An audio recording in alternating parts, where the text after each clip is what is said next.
Merhaba arkadaşlar, Ören Hanım YouTube kanalıma hoş geldiniz. Bugün size tığ işi kır çiçeği bayan yelek modelinin koltuk kesimi ve yaka kesimini anlatacağım arkadaşlar. Çok istek gelmişti. Bugün de sizinle inşallah beraber yapacağız. İlk öncesinde modeli ben tekrar anlatacağım. Çünkü diğerinde farklı şekilde yapmıştım. Bunda da farklı bir şekilde yapacağım. Kenarlarını siz hangisini beğenirseniz o şekilde yapabilirsiniz. Evet, ip olarak angora ip kullanacağım arkadaşlar. Tığ olarak ise 2 numara 2 milimetrelik tulip tığ kullanacağım. Hazırsanız şöyle ipimi kenara alayım. Evet, hadi bakalım başlayalım. Bismillahirrahmanirrahim. Elinizi biraz geniş tutun arkadaşlar. Eliniz sıkıysa kalın uçlu tığ kullanabilirsiniz. Şöyle 3 zincir çekiyorum. İlmeğimi genişlettim. Örümcek yapacağız. Şöyle e, bu sıradaki yani başlarken yaptığınız örümceklerin boyunu uzun tutun arkadaşlar. Şöyle uzun tutuyorum. Kapattım. 5 zincir çekiyorum. 1, 2, 3, 4, 5 zincir çektim. Buraya bir yuva yapacağım. O yüzden tekrar örümceğin tepesine bu şekilde başına dolamadan batıyorum. İlmeğimi genişlettim. Bir örümcek daha yapıyorum. Şöyle ilmeğimi genişlettim. İkinci örümceğimi yaptım. Başlarken kenarda bir örümcek bıraktık. İki desen arasında iki örümcek olacak.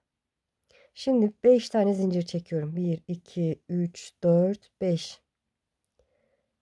Örümceğin tepesindeki sık iğneye başına dolamadan batıyorum.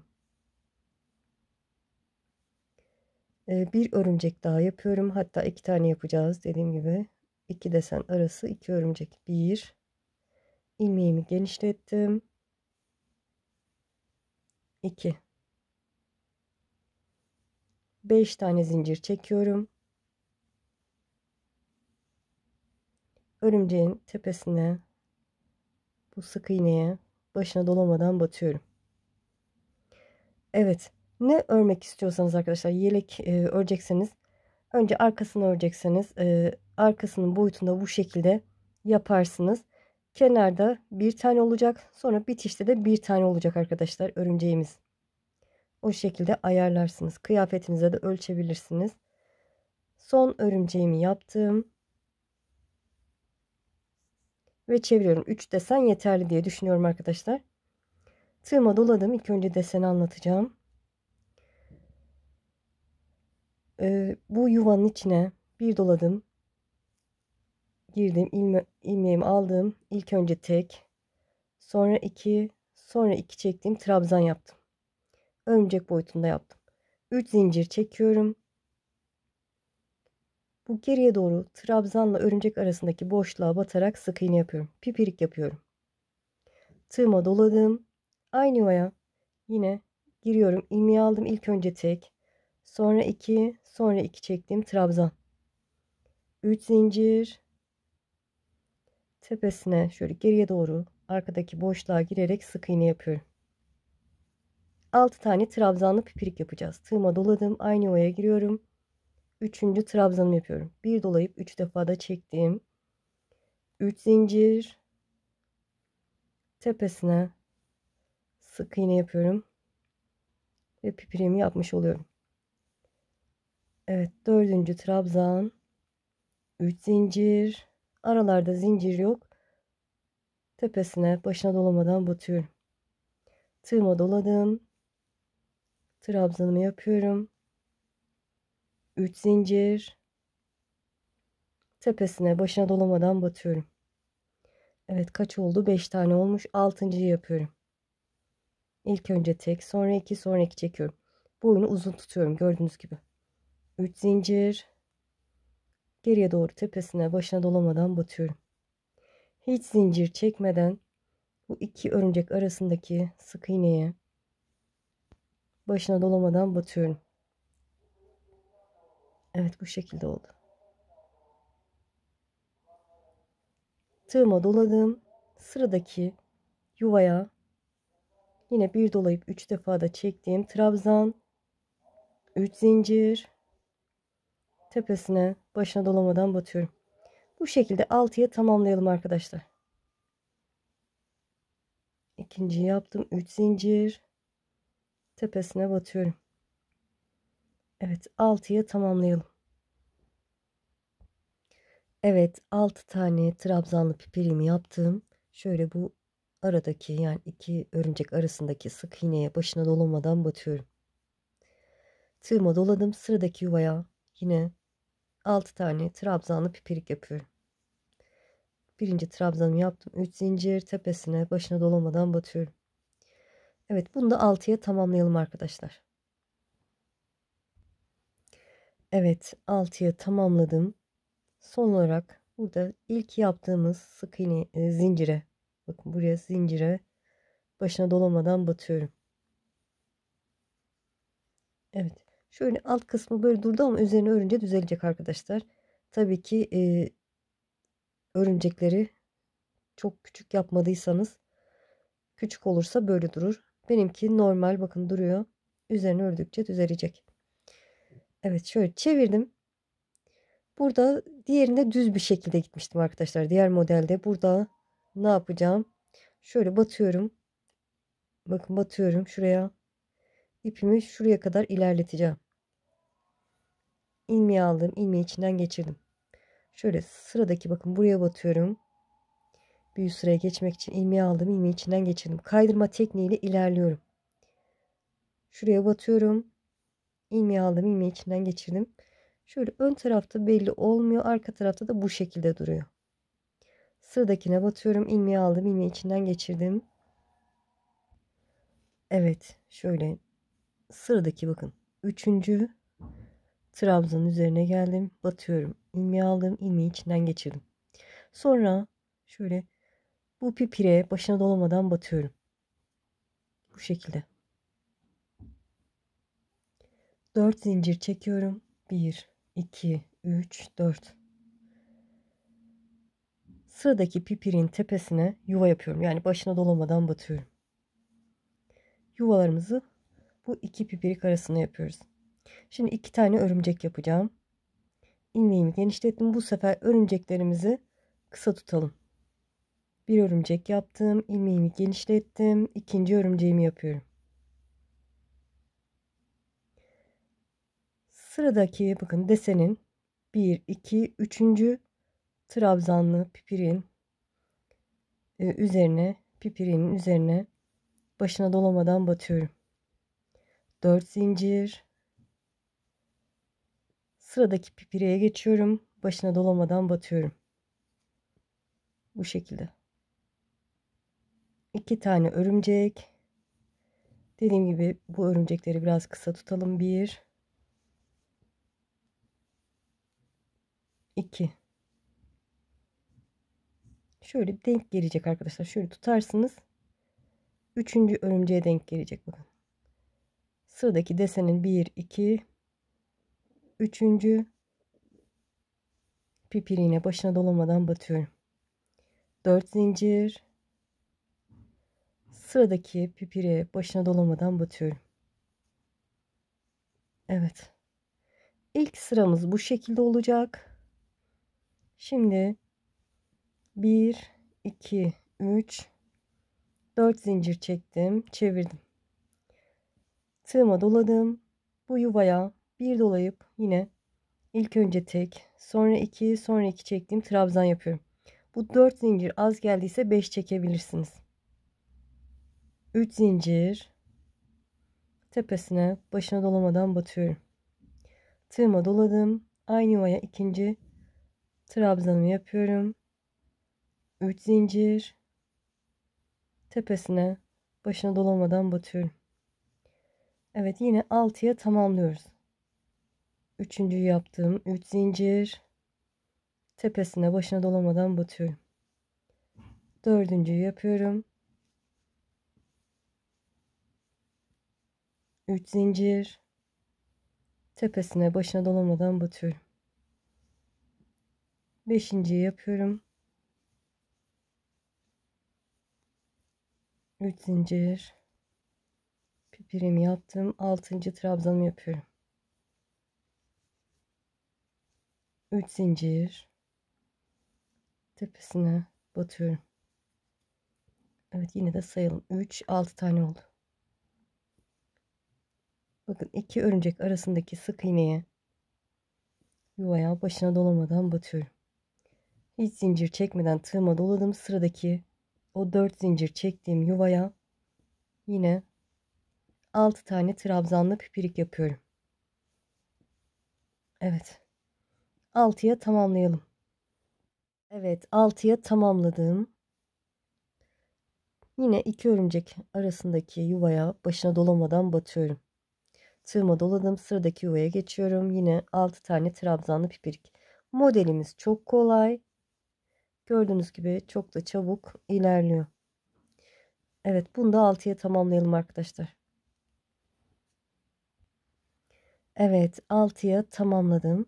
Bir üst sıraya geçişi tekrar göstereceğim. Aynı şekilde burada yaptığımız gibi geçilecek ama şöyle çevirdim. Şöyle batıp ilmeğimizi yukarıya alalım, isterseniz şöyle aradan alabilirsek ya da zor olursa arkadaşlar direkt şöyle yukarıdan alalım, sanki sorun olmaz. Evet, şöyle trabzanın tepesine ya da şöyle araya batıyorum. İlmeği aldım, ilmeği içinden geçirdim. Yine 3. pipiriye kadar ilerleyeceğim. Bu araya batıyorum, ilmeği aldım, ilmeği içinden geçirdim. Buraya batıyorum, ilmeği aldım, ilmeği içinden geçirdim. Buraya batıyorum, ilmeği aldım, ilmeği içinden geçirdim. Ve 3. pipirin üzerindeyim arkadaşlar. Tepesine sık iğne yapıyorum. 4 zincir. Sıradaki pipire başına dolamadan batıyorum. 2 tane örümcek.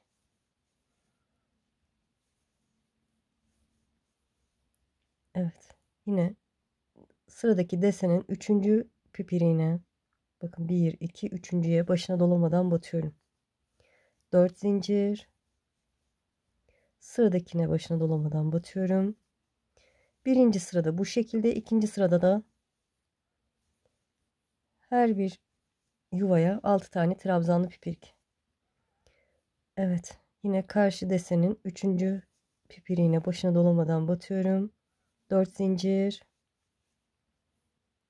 Sıradaki pipiriğe başına dolamadan batıyorum. 1 2 3 4 zincir çektim. Biraz geniş tuttum elim, gördüğünüz gibi çevirdim.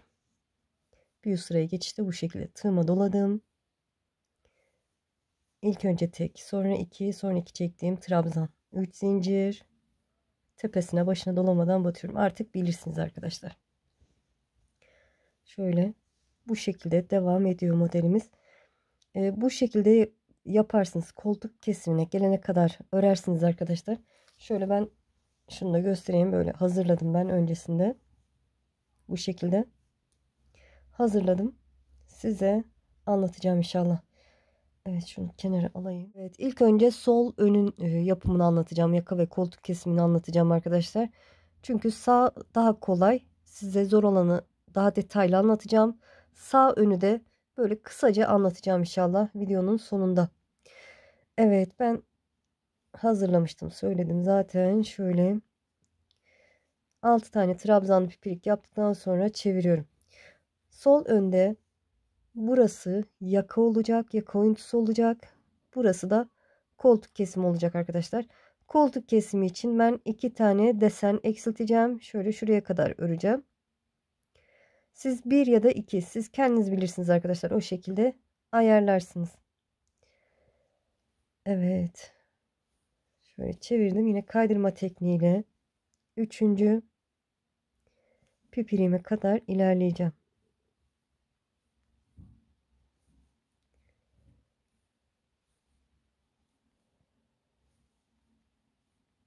Evet, 3. pipirime geldim. Başına dolamadan batıyorum.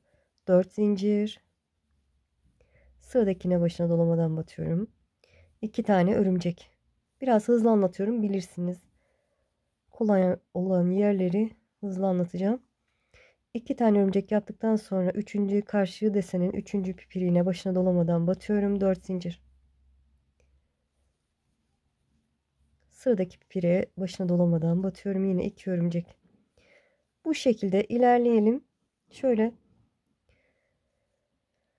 2 tane keseceğim. Dediğim gibi sondan üçüncünün üzerine kadar gelelim arkadaşlar. Şöyle buraya kadar gelelim. Yuva yapalım. Buradan dönüş yapacağız. Evet. Sondan 2 desenin üzerine ilerlemedim arkadaşlar. Üçüncü desenin üzerindeyim. Yuvayı yaptıktan sonra 4 zincir çekiyorum. 1, 2, 3, 4. Çevirdim. Tığıma doladım. Bu yuvaya yine 6 tane trabzanlı pipirik yapıyorum. 1, 2, 3 zincir. Evet, 6'ya tamamlayalım arkadaşlar. Evet, 6'ya tamamladım. Şöyle sıradaki yuvaya başına dolamadan batıyorum. Evet, koltuk kesimi için 2 tane desen eksiltmiş olduk. Bundan sonra bunun üzerine geleceğiz ve yuva yapıp tekrar üzerine çiçek yapacağız arkadaşlar. Dilerseniz arkadaşlar yaka oyuntusundan önce bir ya da iki sıra desen gidebilirsiniz. Ben size bu sırada göstereceğim. Çünkü çok uzun olsun istemiyorum videoyu. Böyle şimdi bu şekilde devam edelim. Şöyle şunun üzerine kadar bakın sondan ikinci desenin üzerine kadar gelelim. Buraya 4 tane trabzanlı pipirik yapacağız. Evet buraya kadar gelelim. Evet sondan ikinci desenin öncesindeyim arkadaşlar. Bu son desenimizi tam yapacağız. İkinci de eksiltme yapacağız. Yani buradakinde azaltacağız. Tığıma doladım. Yuvaya 4 tane trabzanlı pipirik yapıyorum. Birinciyi yaptım. İkinciyi yaptım.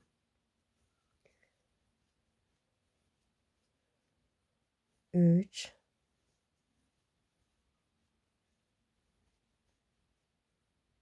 ve 4. 4 tane yaptıktan sonra sıradaki yuvaya başına dolamadan batıyorum. Tığıma doladım. Son desenimi tam yapıyorum. 6 tane trabzanlı pipirik yapıyorum. Evet 6'ya tamamlayalım. Bir üst sıraya geçelim. Bir üst sırayı göstereceğim. Evet sırayı tamamladım. Bir üst sıraya kaydırma tekniğiyle geçtim. Üçüncü pipirin üzerindeyim. 4 zincir çekiyorum. Sıradaki yuvaya başına dolamadan batıyorum. 2 tane örümcek yapıyorum.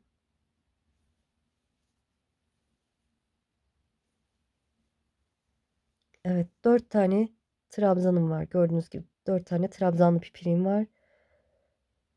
İkinci trabzanın pipiriğine başına dolamadan batıyorum. 1, 2, 3 zincir çekiyorum. Sıradakine batıyorum. 2 tane örümcek. Sıradaki desenin 3. pipiriğine batıyorum. 4 zincir. Evet artık bilirsiniz arkadaşlar. Bu şekilde desen yuvalarını yaparak ilerliyoruz. Şöyle buraya kadar geleceğiz. Burada tekrar dönüş yapalım arkadaşlar. Şöyle buraya kadar sondan üçüncünün üzerine kadar gelelim. Buradaki oyuntuyu tekrar göstereceğim. Evet sondan ikinci desenin öncesine kadar geldim. Yani eksiltme yaptığım yerdeyim. Tığıma doladım. Bu yuvama bakın bir altta 4 tane trabzanlı pipirik yapmıştım. Şimdi 2 tane yapıyorum. Birinciyi yaptım. Aynı yere ikinciyi yapıyorum.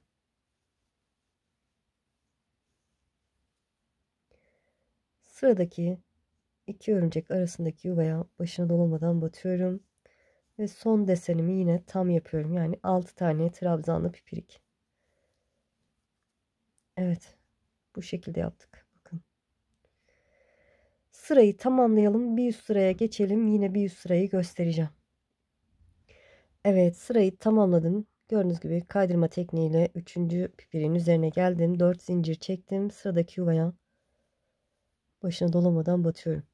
2 tane örümcek yapıyorum. Evet, artık bunun üzerine batmıyoruz arkadaşlar. Buraya batmıyoruz. Burayı tamamen bitirmiş olduk. Bir deseni erittik. Bir sonraki bakın desenin 1 2 üçüncüsüne başına dolamadan batıyorum. 4 zincir. Sıradaki pipireye batıyorum. 2 örümcek. Yoluma devam ediyorum. Şöyle görüntüsü de bu şekilde arkadaşlar. Şöyle. Evet, sırayı tamamlayalım. Burayı bilirsiniz bu şekilde ilerliyor. Sırayı tamamlayalım. Bir üst sıraya bu sefer bu eriyecek arkadaşlar. Şöyle buraya kadar gelelim. Şöyle 2 desen kalana kadar örelim. Evet, sırayı tamamladım. Bir üst sıraya geçtim. Trabzanlı pipiriklerimi yaparak geldim. Son 2 tane yuvam kaldı. Şimdi buradaki deseni eksilteceğiz arkadaşlar. Yok edeceğiz. Ne yapmıştık? İlk eksiltme yapacağımız zaman 4 tane trabzanlı pipirik yapmıştık. Evet, 4 tane trabzanlı pipirik yapıyorum.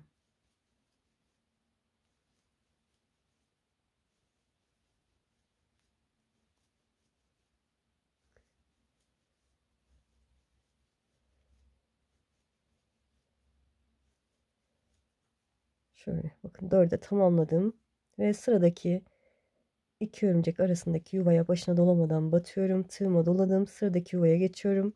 Buraya yine tam desen yapacağım. 6 tane trabzanlı pipirik yapıp sırayı tamamlayalım arkadaşlar. Bir üst sıraya geçelim. Yine göstereceğim. Evet, bir üst sıraya geçtim. Kaydırma tekniğiyle 3. pipiriğin üzerine kadar geldim. 4 zincir. Sıradaki pipiriğe başına dolamadan batıyorum. 2 tane örümcek yapıyorum.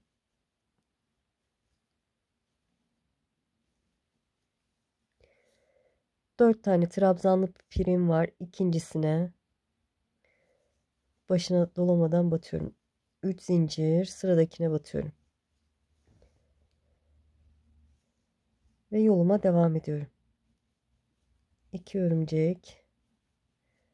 Karşı desenin 3. pipiriğine batıyorum. Evet, bu şekilde yaptık. Sırayı tamamlayalım yine.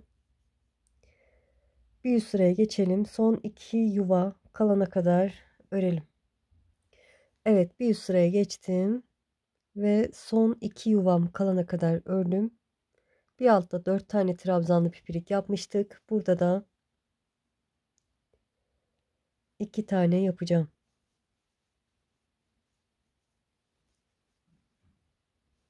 1 ve 2. 2 tane yaptıktan sonra sıradaki 2 örümcek arasına başına dolamadan batıyorum ve son desenimi yapıyorum. Evet. Sırayı tamamlayalım. Bir üst sıraya geçelim. Evet, bir üst sıraya geçtim. Yine kaydırma tekniğiyle 3. pipirin üzerine geldim. 4 zincir, sıradaki yuvaya başına dolamadan batıyorum. Eminim çoğunuz da anlamışsınızdır. 2 tane örümcek. Burada artık bu desenim 2 tane olunca üzerine yuva yapmıyorum. 2 örümcek yapıp direkt bir sonraki desenin 3. pipiriğine batıyorum. 4 zincir, sıradakine başına dolamadan batıyorum. 2 tane örümcek. Yani yoluma devam ediyorum. Evet, bu şekilde 3 tane şöyle şuradan göstereyim arkadaşlar. 2 tane beraber desenimizi eksilttik. 2 desenimizi eksilttik. 3 desen eksiltirsiniz siz 38-40 beden için. Daha büyük bedenler için de 4 desen eksiltme yapabilirsiniz. Koltuk kesimi de bu şekilde olacak. Arkayı da arkadaşlar arkadan da arkayı yaparken koltuk kesimine kadar gelirsiniz. 2 tane sağda 2 tane solda bırakırsınız. O şekilde ense kısmına kadar örersiniz. Tamamdır diye düşünüyorum arkadaşlar. Şimdi size ben sağ önün yapımını anlatacağım. Şöyle bunu kaldırayım artık. Böyle bu şekilde eksiltmelerinizi yaptıktan sonra ense kısmına kadar örersiniz. Düz bir şekilde devam edersiniz. Sonra da diğer parçaya geçersiniz arkadaşlar. Böyle. Evet, şimdi sağ önü anlatacağım arkadaşlar. Burayı kısaca anlatacağım. Şöyle ne yaptık? Yine koltuk kesimine kadar geldik arkadaşlar. Gördüğünüz gibi yeterli benimki, size göstereceğim için. Yine şöyle çevirdim, bakın. Çevirdim. Burada yine kaydırma tekniğiyle ilerliyorum. Şöyle kaydırma tekniğiyle ipi kesebilirsiniz arkadaşlar. Bu şekilde de ilerleyebilirsiniz. İki desen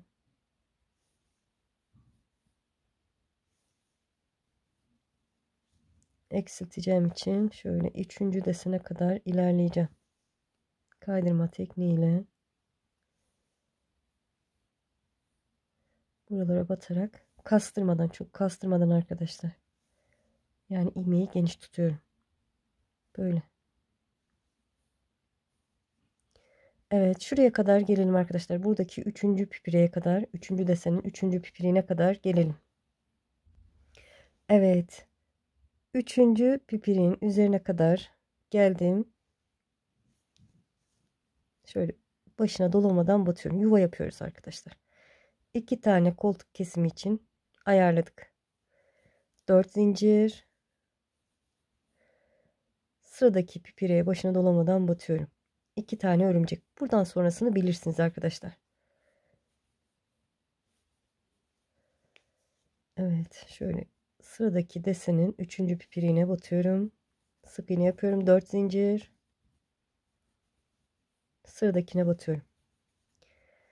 Evet, bu şekilde ilerleyelim. Sırayı tamamlayalım arkadaşlar. Sırayı tamamlayalım. Bir üst sırada göstereceğim. Evet, sırayı tamamladım. Şöyle çevirdim. En son 4 zincir çektim. Yine bu yuvama 6 tane trabzanlı pipirik yapıyorum. İkincisini yapıyorum. Hızlı yapacağım.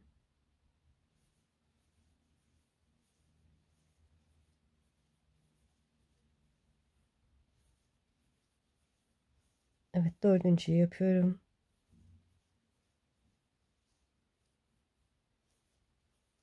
Yaka bu taraf olacak. Koltuk kesimini yaptık zaten. Yaka bu taraf olacak. O yüzden ilk deseni yapıyoruz. İkinci de eksiltme yapacağız. 3, 5, 6. yaptım. 2 örümcek arasındaki yuvaya başına dolamadan batıyorum. Ne yapıyorduk eksiltmek için? Buraya 4 tane trabzanlı pipirik yapıyoruz. 1, 2, 3 zincir. Başına dolamadan batıyorum.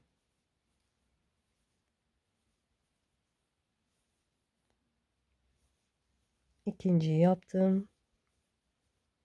3 ve 4. 3 zincir tepesine batıyorum. 4 tane yaptıktan sonra diğeriyle aynı arkadaşlar. Sıradaki yuvaya başına dolamadan batıyorum.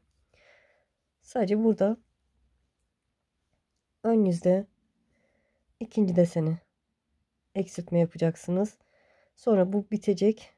Bir sonraki yuvada 2 tane yuva yaptıktan sonra 2 tane trabzan yapacaksınız. Trabzanlı pipirik yapacaksınız. Sonra bu tamamen bitmiş olacak. Diğerine geçeceksiniz arkadaşlar. Bu kadar kolay. Bilirsiniz artık. Şöyle şuraya gelsem mi diye de düşünüyorum ama bilirsiniz arkadaşlar. Diğerini yaptık zaten. Detaylı anlattım. Böyle bu şekilde eksiltmeyi 3 mü yaparsınız? Artık kaç tane yapmak isterseniz yaka oyuntusunu o kadar yaparsınız. Sonra düz bir şekilde devam edersiniz.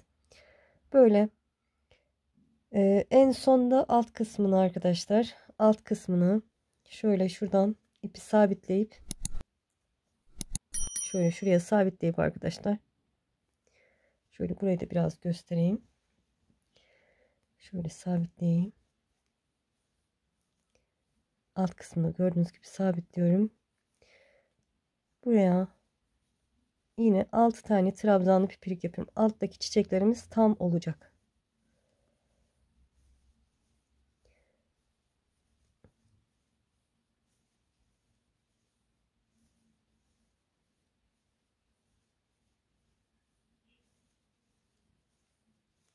Evet, şöyle 6'ya tamamlayayım.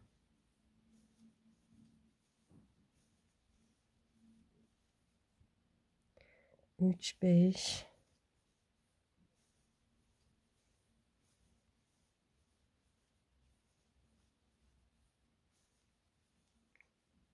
Evet, 6. Buradaki iki örümcek arasına başına dolamadan batıyorum. Böyle alttaki çiçeğimiz tam olacak gördüğünüz gibi. Bu şekilde. Böyle yaparsınız arkadaşlar. Dikimini de arkadaşlar ne yaparsınız? Şöyle zincirle gidebilirsiniz. Zincir çekip iki parçayı birbirine ekleyebilirsiniz. O şekilde dikebilirsiniz. Kaydırma tekniğiyle de ilerleyebilirsiniz arkadaşlar.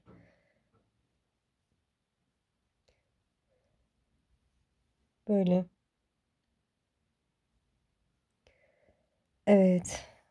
Şöyle bunu kenara alayım. Silmedi arkadaşlar. Eklemeyi de göstereceğim. Çünkü mutlaka soracaksınız.